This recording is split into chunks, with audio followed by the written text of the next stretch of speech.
job on Ghost Recon Phantom is as the lead animator. I create character animations, I make our characters move, reload weapons, jump over things, take cover. The game wouldn't work without animations, and the animations wouldn't work without the code. It's a friendly, constant battle to make sure that we get things working properly. Actually, I'm kind of surrounded by programmers. I work really closely with them. So yes, Kelly poke me all the time. So we have a new animation, we need to put it in the games. My job is to make sure that we only need a small tweak, small adjustment, so the animation works well even with the new characters and new assets.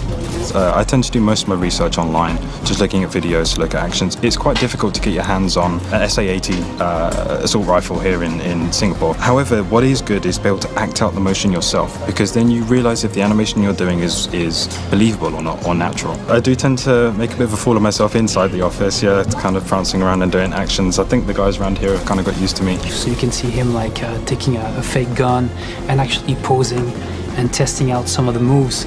And it's kind of funny, but it's very useful. I've been working with Kelly like all these years for movements, and I need to have this exact sound with his animation, and it all comes to these batches, game design, animation, then sound. Whenever I'm in the planning stage of doing an animation, I will call over Beige and I'll explain what I want the character to do and what I imagine the character is going to be doing.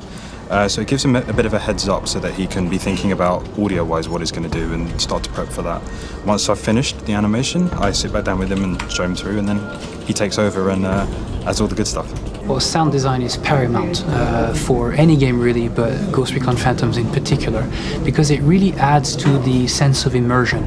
You really feel like you are on the battlefield with your teammates fighting for the win. For Ghost Recon Phantoms, all the weapons start in Nicole's great list of guns.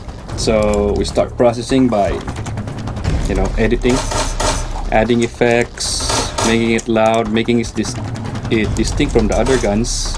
And we hook it up with the artist's 3D model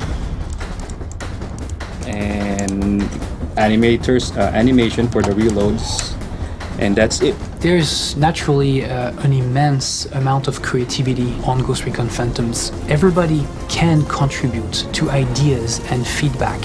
Beach is constantly assaulted by people who come back to him and tell him, oh, you've made that change, you made this change, you've added that piece of music, you've added this feedback. Because we can and because we care. What I want to do is I always want to please the players. The sound that I really like is the sound of the AK-12. I've been able to create a mark, something that is me, but it's not.